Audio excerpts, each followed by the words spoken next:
The views expressed on this program are not the views of Power FM or the presenter. Voice of the People is a dynamic and interactive radio phone-in show that gives listeners a platform to voice their opinions on current affairs, social issues, and community concerns. With engaging discussions, expert insights, real-time audience participation. Voice of the People. This is Voice of the People right here on the Power Breakfast on Power 91.3. You can also catch us live on our social media platform, which is Power FM Zambia. And you can also catch us on Dstv channel 92 on Topstar, audio channel 914 on Dstv, and audio channel 304 on Gotv. And we'll later on open the phone lines. That's on 0979192485 or 0955997997. Now, the debate surrounding Bill 7, the proposed constitutional amendment that has sparked concern among civil society, legal experts, and political actors about transparency and inclusivity in our governance process. Meanwhile, the 2025 national budget has drawn mixed reaction, and as we also talk about youth participation in decision making. Joining us today on Voice of the People is a spokesperson for the Movement for Good Governance, also known as Ichabache, and Honorable Benwa Mpundu, Mr. Chabota Mweetwa, who's also who goes by an alias of the ranting guy. Movement for Good Governance is a political movement positioning itself as a voice for integrity, accountability, and participatory leadership. He's here to share the party's view on these key national matters and its vision for youth-driven, accountable leadership from its name, aka Ichabache. Thank you very much, Mr. Mweetwa, for coming through. Thank you for having me on Power FM finally. Yes. I know we were supposed to have this conversation earlier on, but I think it's about time that we did. I think this is the right time. Indeed. All right, so now let's start by, of course, you telling us the core vision and mandate for the Movement for Good Governance, also known as Ichabache.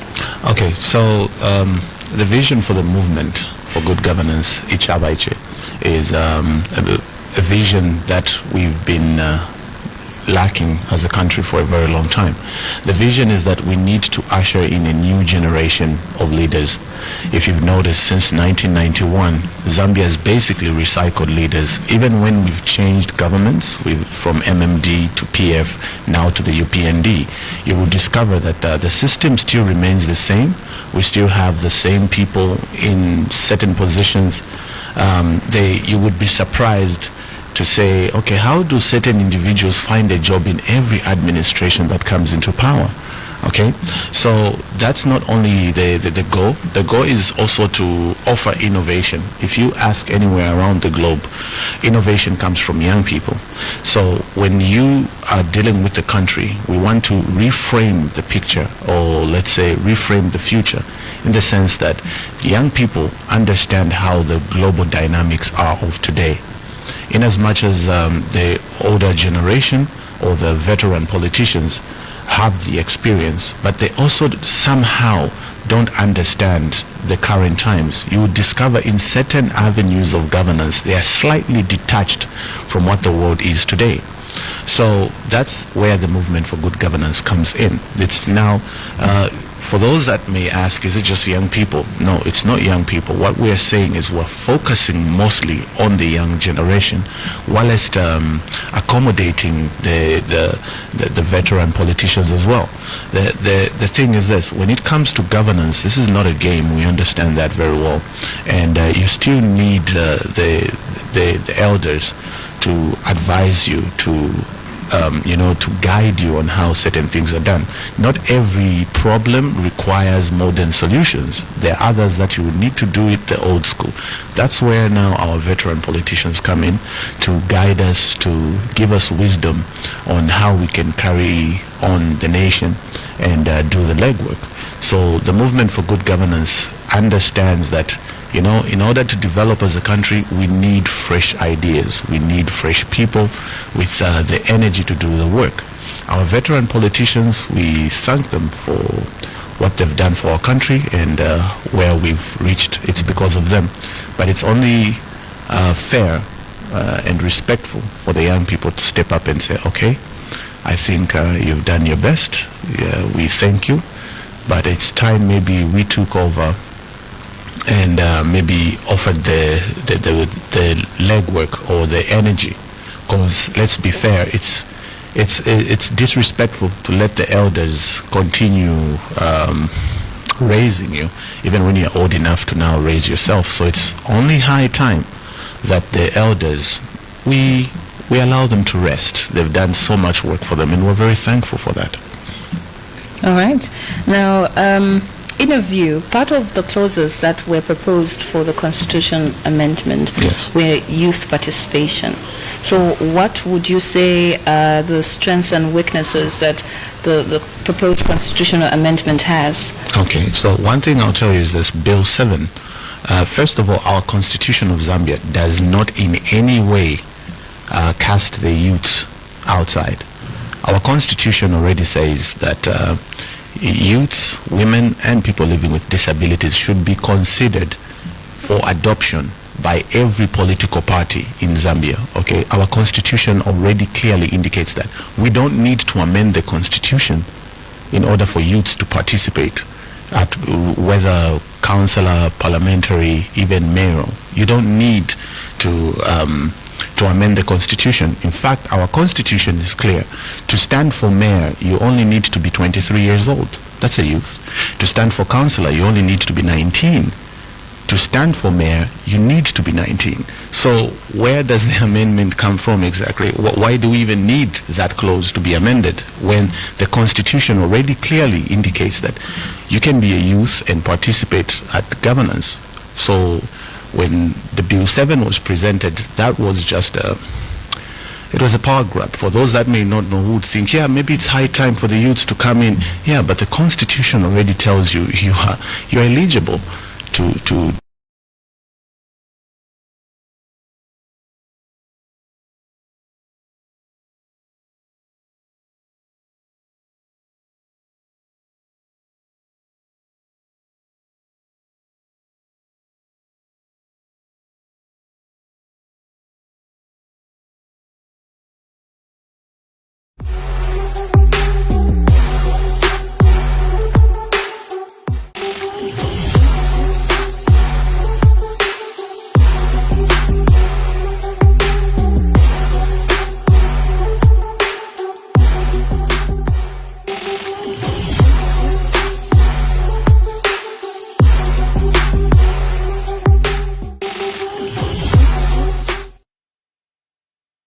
seats, okay, and then 15 for the youths, and then 3 for people living with disabilities.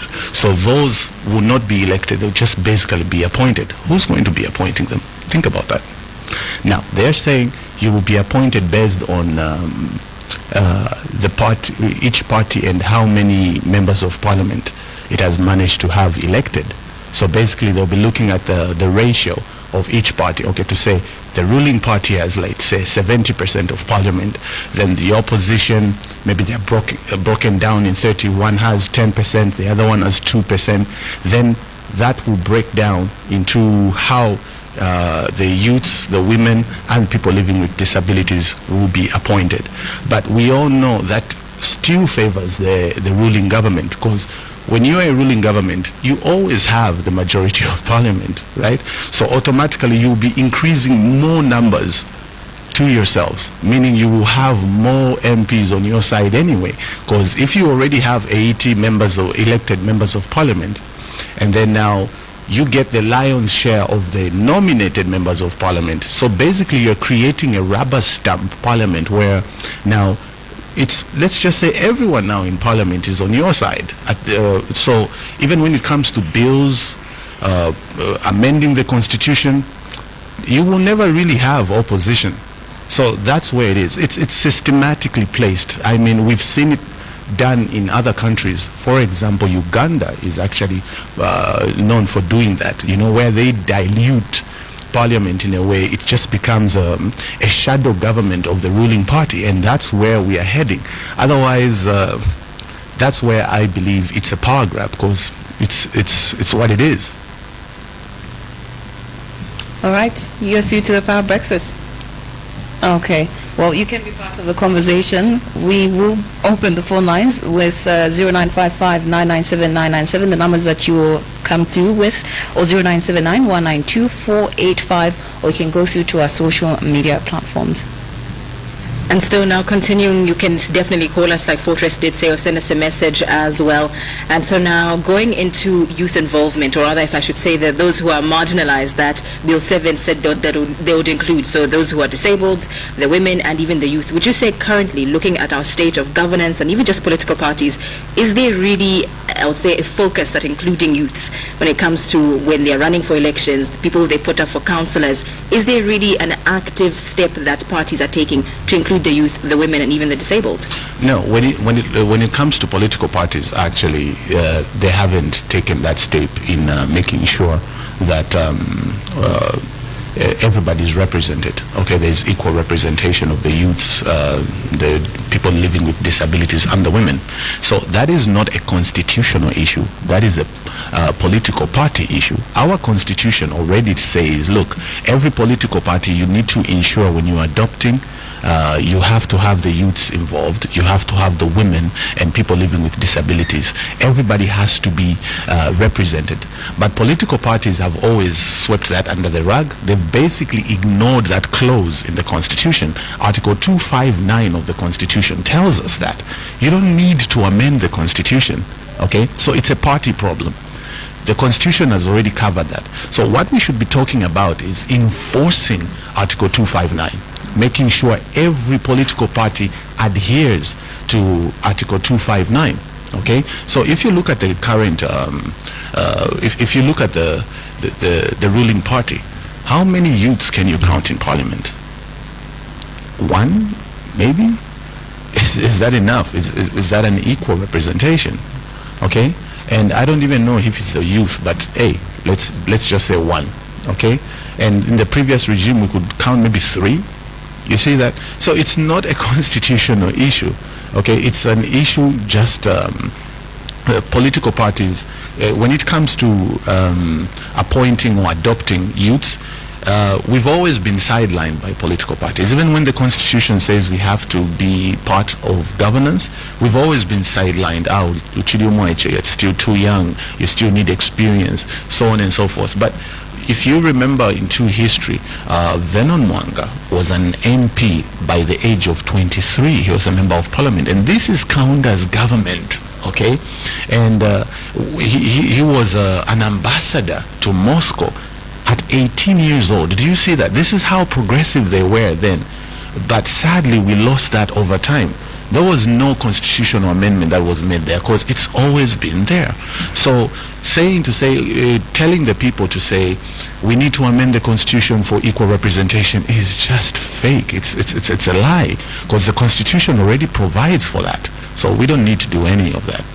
Now, part of the UPND might say that they consulted a lot of people before they made that decision. Would you agree with that statement, saying civil society organizations, chiefs, experts were consulted in ample time to make a decision? No, they were about not. Bill number 7? They were not. Let me first take you back to March 8th, 2025. That was, what was that? That was Women's Day.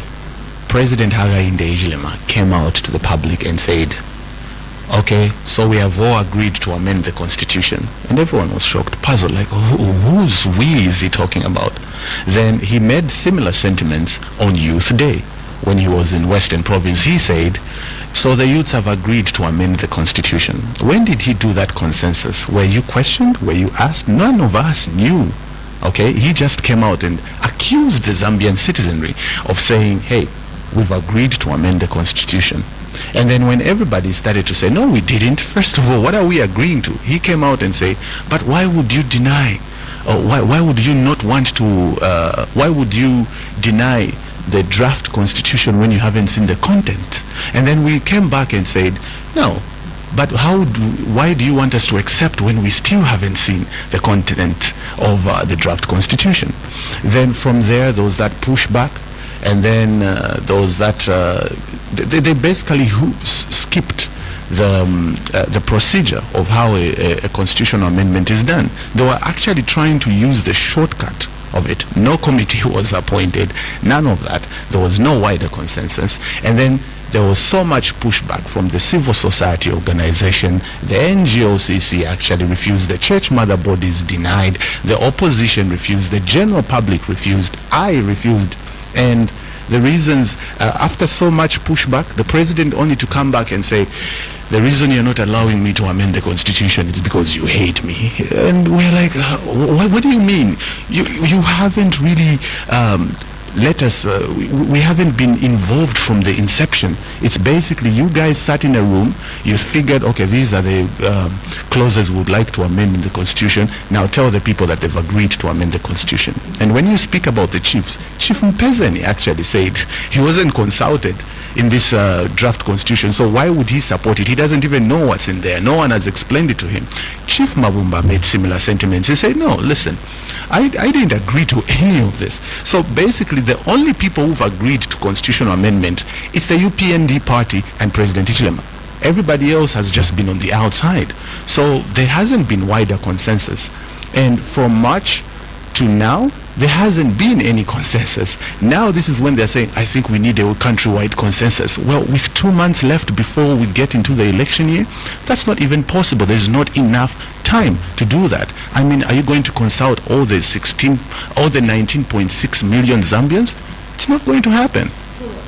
We also did have part of the UPND come here, and they sat on that chair and they said when the president highlighted that there are lacunas in the constitution, which means that they can make a decision by amending the constitution and consulting a few stakeholders, but then if people are represented in parliament, which means if that decision is made, it stands for the people. No, actually, I disagree with that. Yes, here's one thing I'll tell you about representation, okay? There are two types, okay? There's direct and indirect representation, okay? Direct is we ask the people themselves one by one. We come door to door, okay, which takes longer, but it's much more effective. Consult people. No, they didn't. They didn't. They have to give us proof of them consulting the people. They don't have that proof. Why? Because I know, I'm on the ground. They have not consulted anybody. And how long was the consulting done? Okay? And when did they do it? How did they carry out? How did they carry it out? What was the criteria they used? What was the committee? We need all that information, which they do not have. They don't even have a picture of them doing a door-to-door asking people. Okay? So the thing is this, there is direct in consulting the people through a referendum. You allow people, okay, let's vote if you agree with this. And then there is parliamentary. But here's the thing about parliamentary. When the ruling government already has the numbers in parliament, okay, and then there are now stories, now I'll say this, rumors, and then there are now rumors that you're trying to coerce the opposition to join you to vote for this bill. That's not really representing the people. First of all, you cannot claim you're representing the people. You never asked them. In fact, you tried to woodwink them, and you tried to do a shortcut. You tried to pull a quick one on them to amend the constitution very quickly, because they announced it in March, and they were planning on amending the constitution on July 25th, 2025. That's not even enough time to consult the entire public. But you see, after that failed, then they came back and said, okay, now let's do the right way. Since the shortcut, Zambians were too alert for this one. That's just disingenuous. They have not done any wider consensus. They should prove it to us, because if that was the case, the Constitutional Court would have not ruled the draft Constitution Bill 7 unconstitutional. So it all falls down to that. It wasn't completely withdrawn. It has been deferred. No, it's been deferred in Parliament. It's been deferred. No, here's one thing you need to understand. When the President said, okay, we shall defer Bill 7, the next day the Constitutional Court came out and said, oh, Bill 7 is unconstitutional. It was preemptive. He knew what the Constitutional Court was going to rule. He knew, like, tomorrow the Constitutional Court will be ruling the Bill 7 unconstitutional. Then he quickly said, oh no, we've deferred it for wider consultation. Come on, the timing is just, this can't be a coincidence. You knew exactly what was coming in. So the deferment was, it was I was caught pants down, so I wanted to save face, so we would defer it when you already knew what the outcome was going to be from the Constitutional Court. So Once again, do remember that this is Voice of the People. You can definitely join us by calling us up, sending us your messages. That's on 0955 997 997 or on 0961 690 487 or on 0979 192 485. In studio with us, we do have the people, or rather on Voice of the People, we do have the spokesperson for the Movement for Good Governance, also known as Ichaba under Honorable Binwa Mpundu, and we do have Mr. Chabota Mweetwa, who also goes by the alias as the ranting guy. And so we are touching on a number of topics that you two can be part of, so do join the conversation by sending in your messages as well or calling us up. And still, I guess, keeping the theme of Bill 7, a number of people, especially on the opposition, have come up saying that there were so many things that were wrong with it, and some of it being the representation that they were bringing in. But also, some did say, but it does have really good bills, or rather really good, I would say, parts of it, elements of it that Zambia does need. Would you agree with that? Like which ones? So when it comes to, I believe, is it delimitation of constituencies? Because they say some wards are too big. So rather, if they are cut down, it's easier to allocate funds. That way, people at least get what they need, rather than it being spread out. So it's too little money being spread out very thin amongst a larger group of people, if I should say. Here's one thing I'll tell you. Okay, we are not against delimitation. Okay. Okay, we are not against delimitation. We're against delimitation without telling the people which constituencies you want to delimitate. You see, the rules are that ECZ has to provide a report. Okay, present a report to the Zambian people to say, okay, these are the list of constituencies we wish to delimitate because of their size and their population. And then when the public looks at it, and then we can say, okay, yeah, you can go ahead. I think this is fair. Some constituencies are big. But guess what? ECZ is not releasing that report. We need that delimitation report, or else we cannot delimitate. You see, when we do delimitation without the report, you know what we'll be inviting? When we amend the constitution, then the delimitation report comes later. How do we know all the 55 constituencies will be in Southern Province, where I come from? How do we know they'll all be in Western Province? Which is why we need to have the report first. We take a look at it, and then we can all say, yeah, I think this is fair. Let's delimitate. But why is the ECZ holding on to the delimitation report? Why aren't they following the rules? The Constitution says a report has to be presented, then delimitation comes after, not before. That's where the problem is. It's a shady thing. There is so much secrecy here, okay? And that is why we don't trust. We agree that some constituencies are big. They are very large, which are also densely populated. Okay, it wouldn't be fair giving them the same amount of money as, next to a constituency with only 50,000 people. That wouldn't be fair, right? We understand all that. But what's with the secrecy? Give us the report. That's all we are asking for. We want to take a look at it.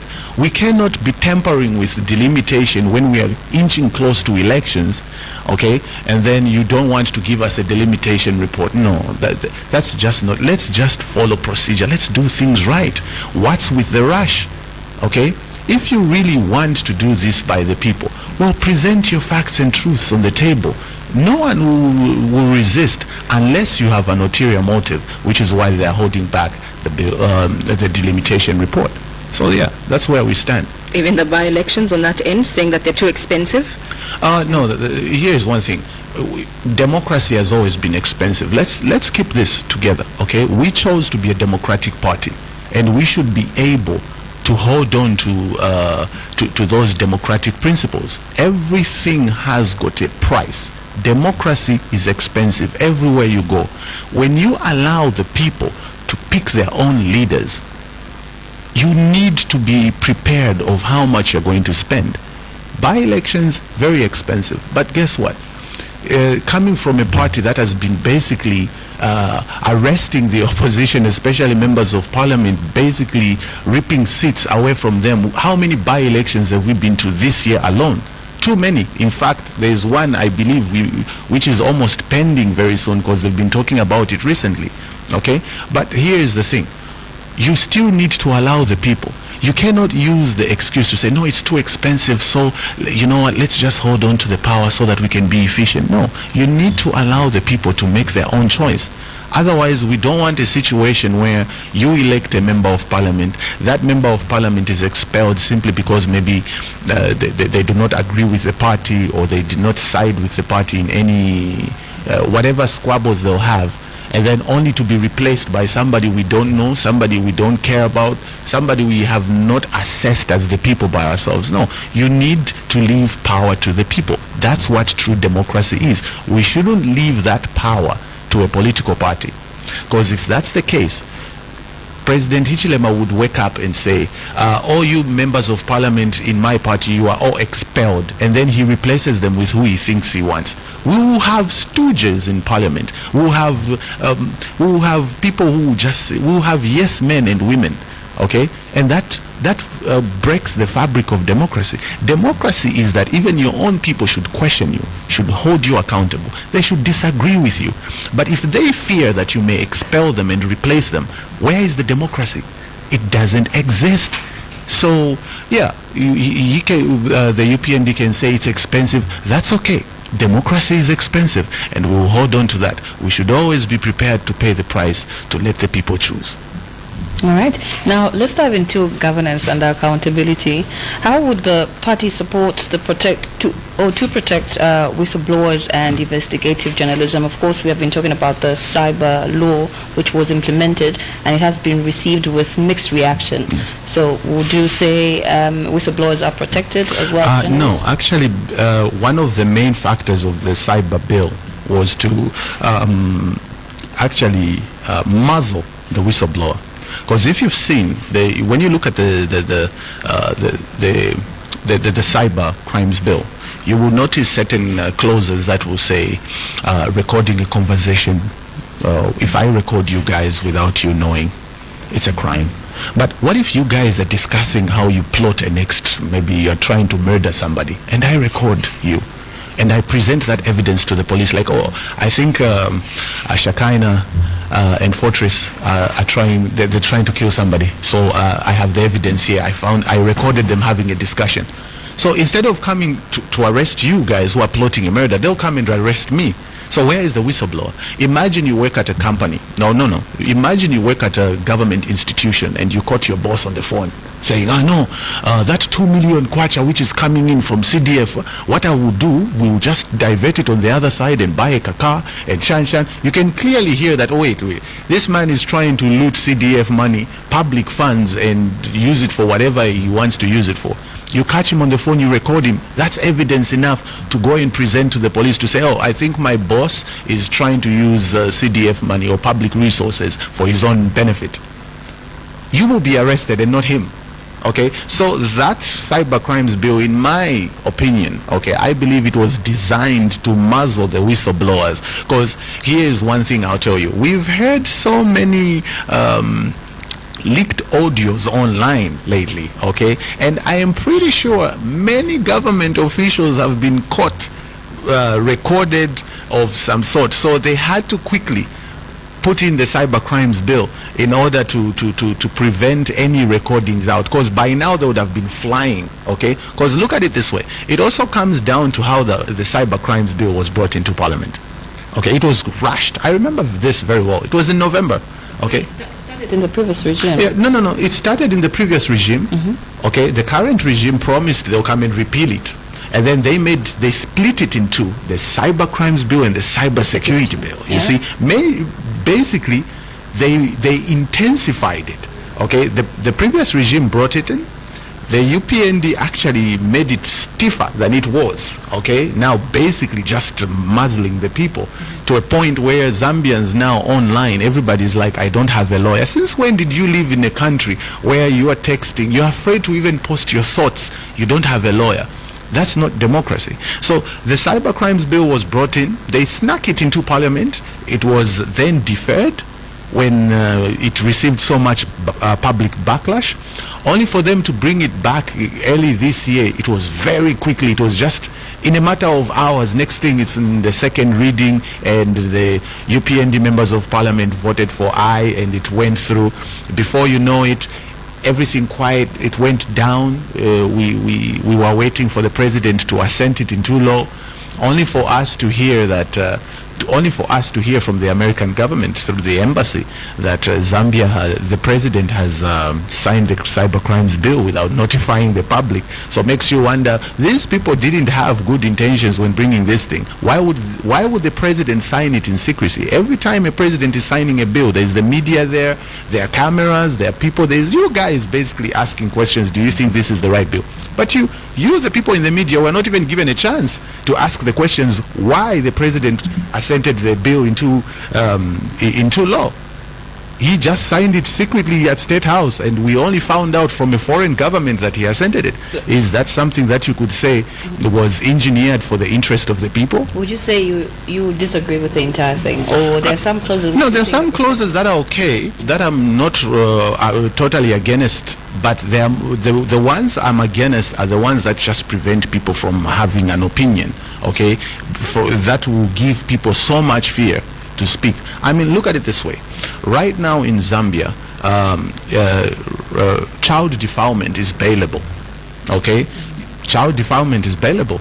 And we've had people who've defiled a young child or a young girl, and they basically just got 2-3 years sentence. But one of the clauses in cybersecurity, you can get 15 years. They say hate speech could get you life. If hate speech can get you life, how does why is defilement bailable? You see this? You can tell that these laws are engineered in a way to intimidate the public, in as much as we want law and order. But here is the thing: what constitutes as hate speech? Because they've never clearly defined what hate speech is. Me saying something funny about you to say, this is not what I'm saying. Me just saying, I don't like your dress. It could be constituted as hate speech. You can go and report me to the police and say, oh no, that guy, I think it's hate speech. What did he say? He said he hates my dress. And you can take me to court and I get a 15 years. What constitutes as hate speech? They've never clearly, every crime is clearly defined. I kill somebody, murder. I kill somebody accidentally, manslaughter. Everything is clearly defined. But what's hate speech? What is hate speech? They never clearly defined it. It's just open-ended, that it could be anything. They could, in fact, the people who think it's hate speech could conjure it and make it into anything. So cybercrimes was just a way to silence the people. They shouldn't speak out, especially when you're heading towards the elections. You know, a lot of people are going to be very upset, frustrated, and they'll say all sorts of things they'll have to say.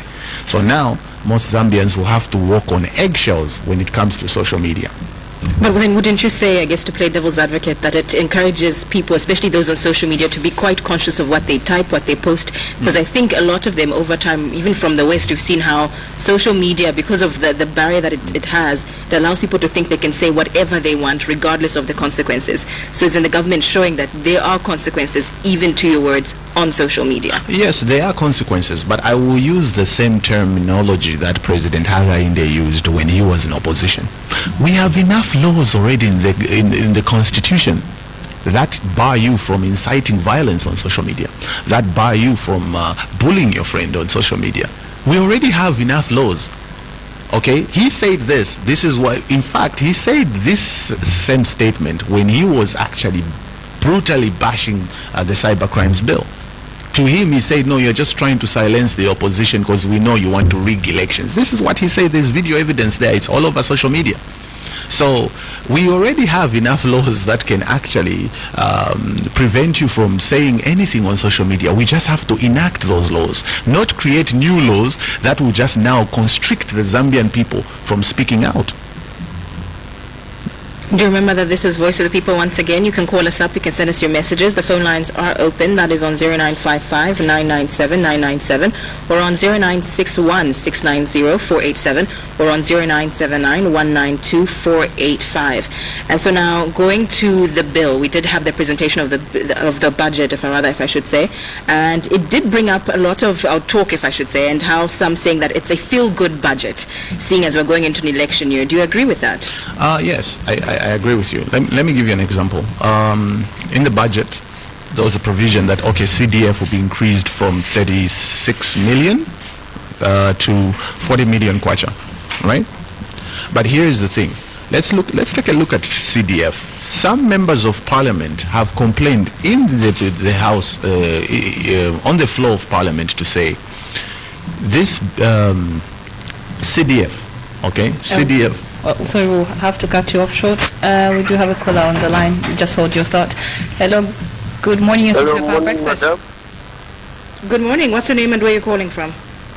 I'm Mwembe Christian, calling you from Southern Province, from Central. Okay, go ahead. Yeah, how are you, my brother? Fine, and how are you, Mr. Mwemba? We are fine. No, we're enjoying the program. Actually, you, Chabota, I always follow you, your page. Last week, you were on some program on your live page with Emmanuel Mamba. So I follow your comments.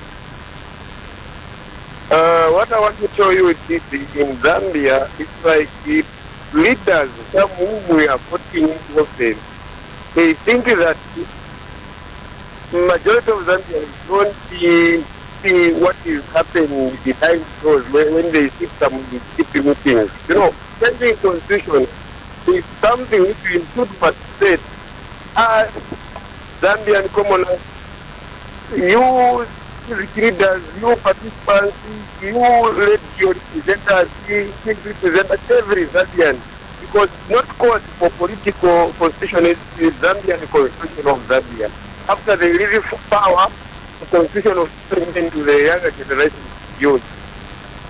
So, how can you change constitution without not of majority Zambian people? And you are enforcing to do things behind the doors. Now, as Zambian, we speak in the southern province where I am, we want to speak to the nation that in changing constitution, we have to be involved.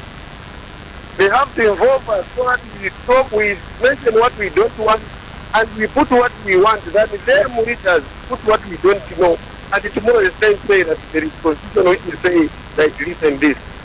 Those side barons are there to close our mouths. The people who can speak for the majority of Zambians.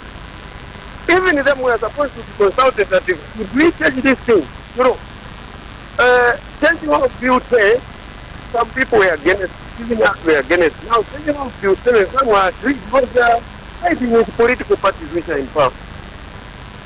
But as a majority, we are not in it. We want the constitution which will be changed with the people's mindset. I think matters, let me end there, because now there are a lot of whatever you mention people, they will for you something. But what we want is us to be involved. Thank you so much for this. Thank you so much for coming through. Yeah. Okay, what's your comment on his statement? No, I agree with Mr. Mwemba. This is what we've been asking about. We've been asking. We need to be involved. Everybody needs to be involved, okay? Like he's told you, Bill 10 was experiencing similar challenges, okay, where you're trying to rush it because you're approaching elections, and the fact that what is so funny is that every time we talk about constitutional amendment, it always has to temper with how people vote. It always has to do with an election. Okay, creating new constituencies, we need to change how we vote, we need to add more seats in parliament. It always has to attach itself to elections, which is strange. Yeah, so I mean, Bill 7 has struggled to even take off simply because no people were allowed. Maybe we can accommodate a caller. Hello, it's you to the Power Breakfast. All right, you can come through. The numbers are 0955 997 997 or 0961 690487 or 0979 192 485. Can also go through to our social media platform and be part of the conversation. Hello, it's you to the Power Breakfast. Hello? Hello, good morning. It's you to the Power Breakfast. Who are we speaking to? Yeah, you're speaking. Sorry, we didn't catch your name? This Power FM? Yes, this is Power FM. Who are we speaking to? I'm speaking to Nathan from Tokyo. All right, Nathan, go ahead with the contribution. Yes, I just want to say I'm following the program, and Mr. Chabota is saying the right thing. It's there to speak for us who cannot speak. The thing is, my question is, why is the government so in a hurry to change the constitution while we are getting what we like? That's my question. And another thing, I think this politicians, this is the reason why they want to change, the reason why they always want to change the constitution. because they want to that is never them. Not that is never the Thank you very much, Mr. Nathan. I think maybe we can accommodate one more call before he answers to that questions. The numbers are 0955 997 997 or 0961 690 487 or 0979 192 485. You can be part of the conversation by coming through right now. The phone lines are open. Hello, good morning. Yes, you to the Power Breakfast. Hello. Hello, good morning. Yes, you to the Power Breakfast. Who are we speaking to? Yeah. Okay, let me just go back again. Okay, sure thing. Okay, so he did bring up a point. Okay, before I go to my question. Hello, you to the Power Breakfast. Yes, good morning, my sister. Good morning. How are you doing? I'm doing well. No major breakdown. You can mind now and I enjoy it. Yes. Oh, man. Yeah, so, Go ahead. yeah, my name is Moses. I'm calling you from within Sakala. I'm actually that I'm enjoying the program, and I think it's still can have citizens like our panelists this country can develop. The problem is that most of us we are powerful. We don't want to speak out. So we need to join hands and say, no, you are speaking for us. It shouldn't be like that. We must join hands, join hands, citizens like the one that we have on the panel. Let's join hands together and condemn what is not right, and also appreciate the government if they do something which is for the good of the country. I think this is very, very important. Now the problem that I have with politicians is that they like using us as the voters, and when they are there now, they begin to do things that will favor them, that will make them to stay in power, for a longer period of time. We saw it with MMD, PF, and now we are seeing it with UPND. And I want to encourage the panelists, when you are providing checks and balances, that doesn't mean you hate the leaders. No. You are just simply telling them to say, can you do that which is right for the people, And when it comes to voting, you can even vote for them, but you are doing what you are supposed to be doing as a citizen. And I think this is very, very important. So I encourage you, my brother, keep on with the fight. We are together. All right. Thank you so much for coming through.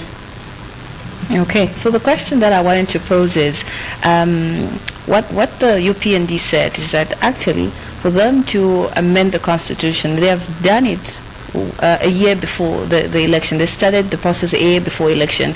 Most governments start doing a few months when they are approaching elections, or just when they are approaching the elections. But for them, they decided to do it before to allow wider consultation of stakeholders. That's very interesting. Let me give you a bit of history. In 1973, Zambia amended its constitution for the first time. Okay, and the reasons were for that amendment was division. Okay, President Kaunda thought the country was being divided. There were these political parties that were coming in that were inspired by ethnicity and not really the country. They were coming from basically tribal parties, you could call. So the solution he had was turning the country into a one-party state and forcing unity. Now, the way, the methods of how he did that could be questionable. That's fine. Then the second time he amended the constitution was in 1991. Okay, in fact, he called for an early election because he believed he would win. Okay, so he called for an early election to turn the country back into a multi-party state, because Zambians demanded for a multi-party state. They were tired of living under a one-party state. Then in 1996, we amended the constitution again. And that was the first time we could say the amendment was not really coming from the people. It was just a way of barring President Kaunda from bouncing back into power. There were so many clauses that were added there just to prevent him from bouncing back. And then in 2016, we amended the constitution. And the reason for the amendment was simple. we had recently, that time, we had just lost a sitting president. Okay, we needed to amend the constitution to ensure that when a sitting president or a head of state dies in office, we do not have to go to by-elections, because this had already happened twice, okay, with President Mwanawasa and then President Sata. So an amendment just had to be done to say, look, we can't be going to presidential by-elections. That's costly, it drags, there's so much confusion. So we need to amend the constitution to bring in 50+1, which will be easier to count the elections and declare a winner. Number two, we need to ensure that the president, a sitting head of state, in the event they die or they're incapacitated, we can bring in a vice president to just continue that term instead of going to elections. That was needed, okay?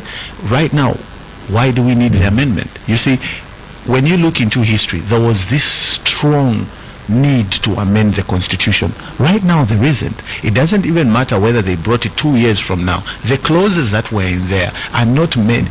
This is why people will say Bill 7, what will it benefit the people exactly? You know, it's not a people's, it doesn't really lead the country anywhere.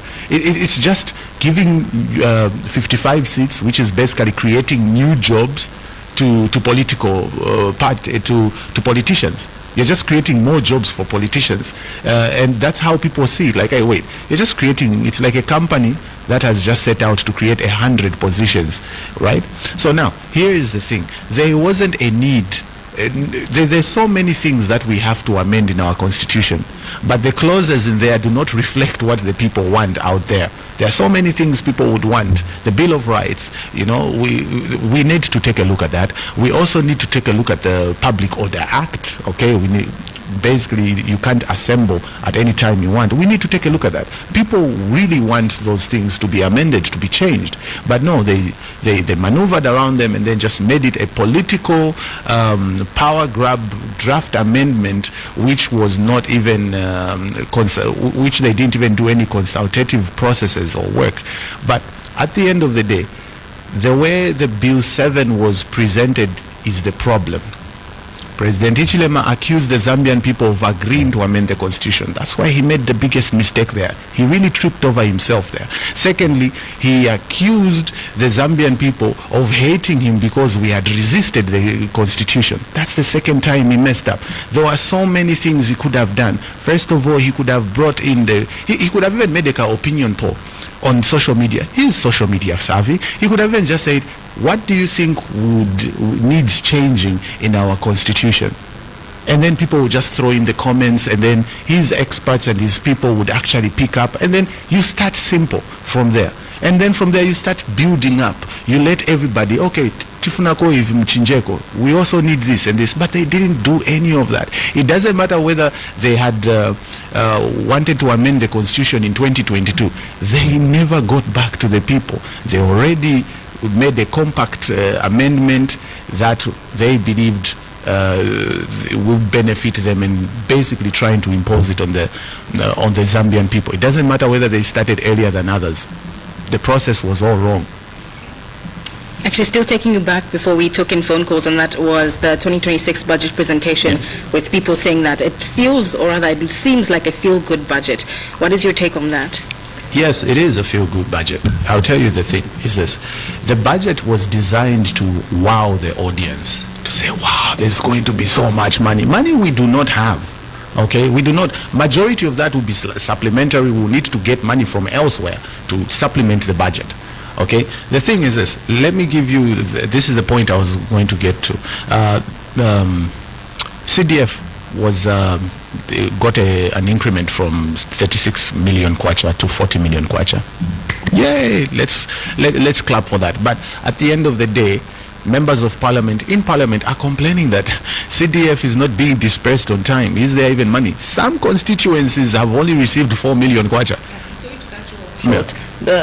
You saying that members of parliament are complaining, and that is why the UPND said they really want the part of the executive, MPs to be part of the executive as they start making decisions for the whole procedure of CDF, because they're not fully involved in how it's fully utilized.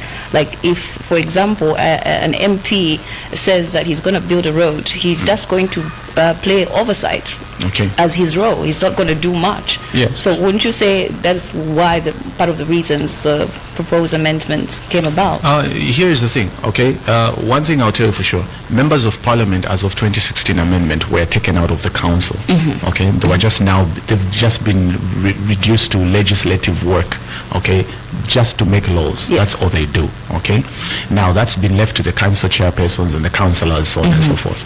So basically, the councillors are the ones on the ground. They're the ones that need everything. Yes. That could be a clause you could say, I think maybe we could amend to bring that back. But it's still not enough to amend the whole, to add all the the clauses that are in the proposed bill. Let me give you an example. In fact, let me just quote President Hichilema with the Bill 10. He had said, just because there are a few clauses in Bill 10 does not mean we should agree, because 100 of them could be very bad clauses, and then you have 2 good ones, but that does not weigh, that's not enough to say let's amend simply because we have these 2 clauses here. In his example, he said, okay, so to cut you off short, we do have a caller on the line. Hello, it's you to the Power Breakfast. Hello, good morning. Good morning, how are you doing today? Thank you very much. My name is Sydney, calling from within Lusaka. All right, Sydney, go ahead with the contribution. What's your comment or question? Oh, thank you very much. I'm following the conversation. It is so insightful.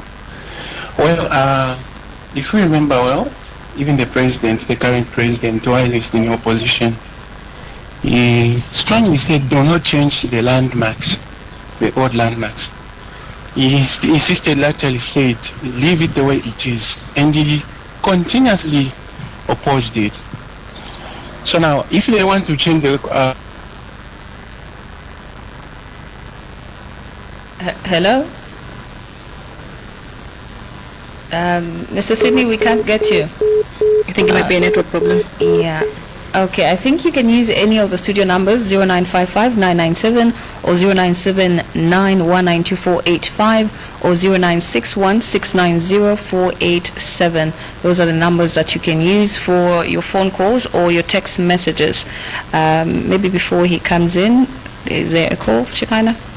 Okay, maybe you can continue with But this. we do have a message actually. So it says, good morning. When PF was signing the law with their eyes closed, where were you? Were you consulted? We need to amend the constitution and delimitation follows whether you like it or not. And that is from Mr. Patrick Mwanda.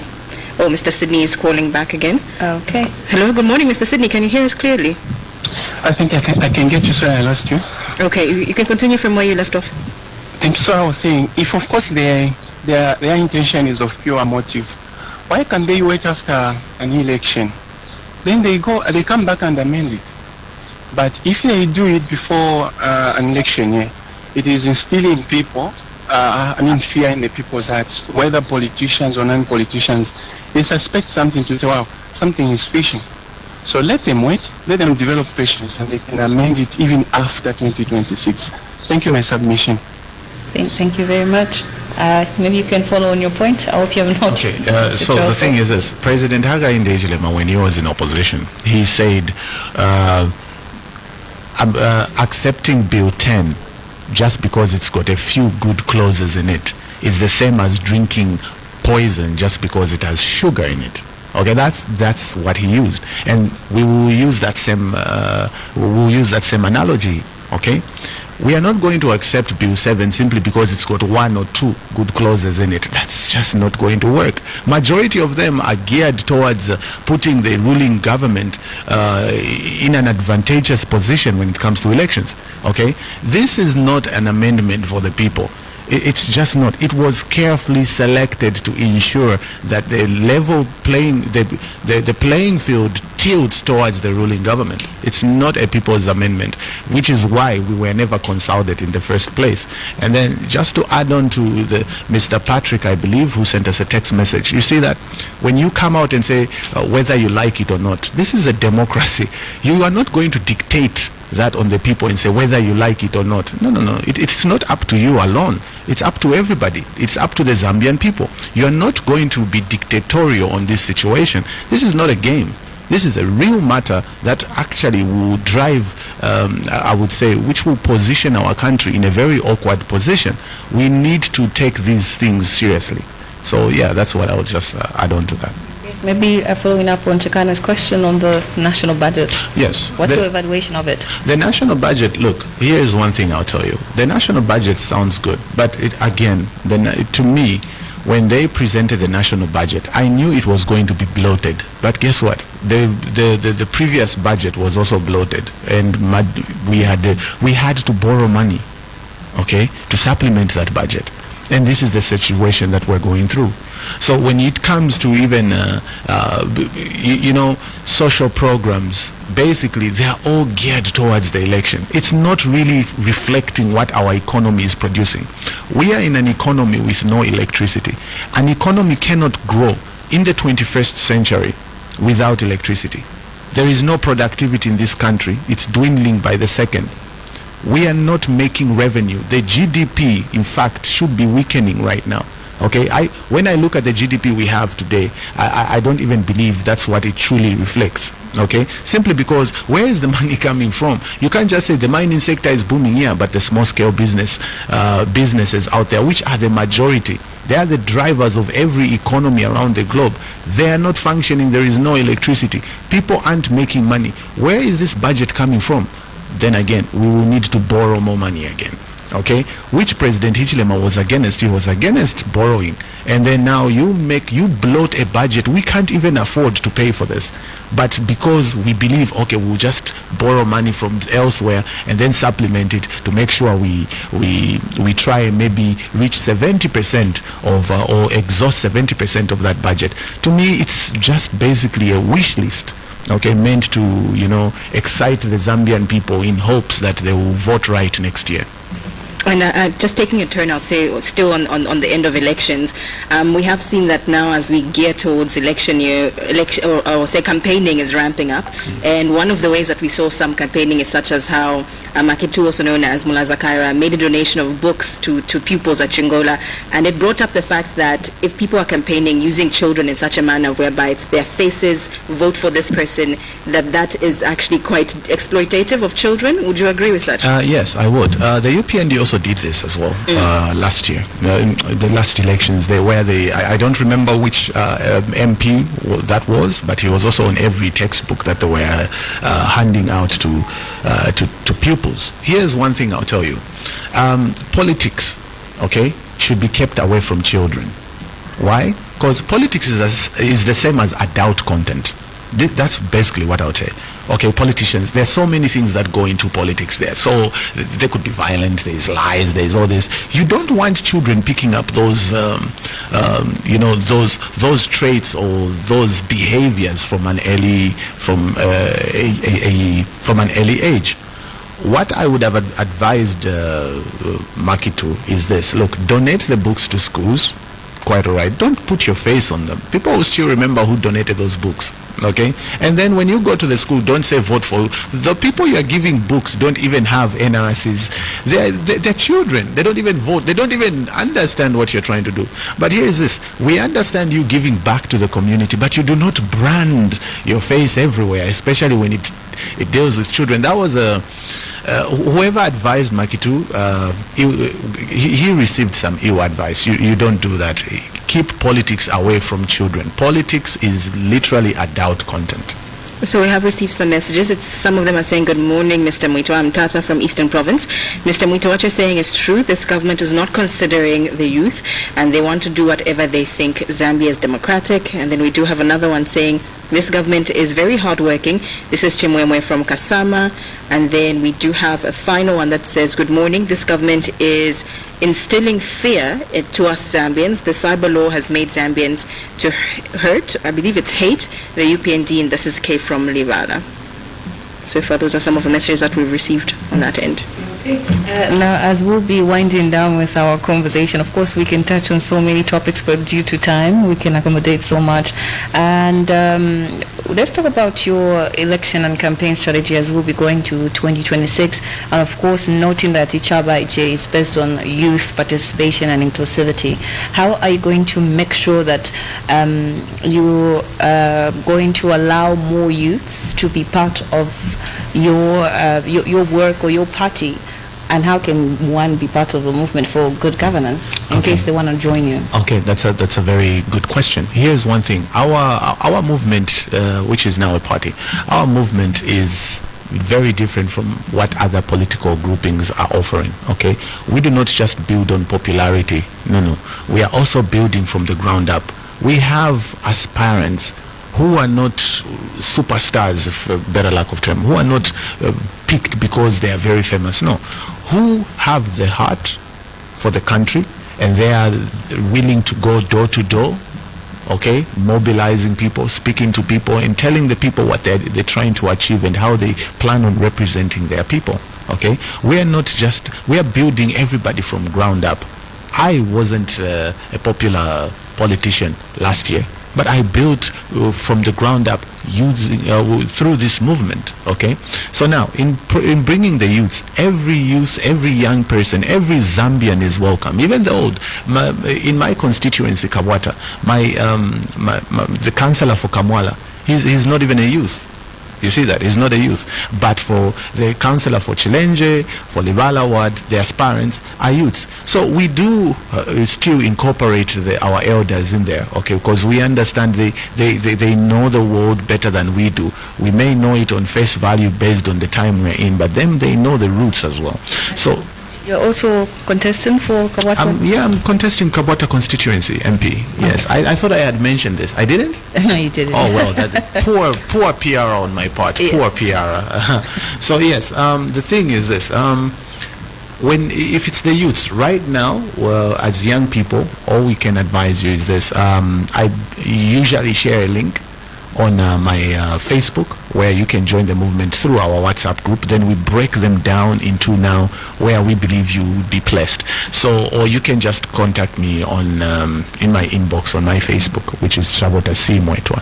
Otherwise, in terms of the youths, wherever you are as young people, if you believe Ichaba Ije is not in that place, you can start mobilizing there. Represent your people, and then let us know that you've been mobilizing and you are ready to represent your people in the best manner that you believe you can.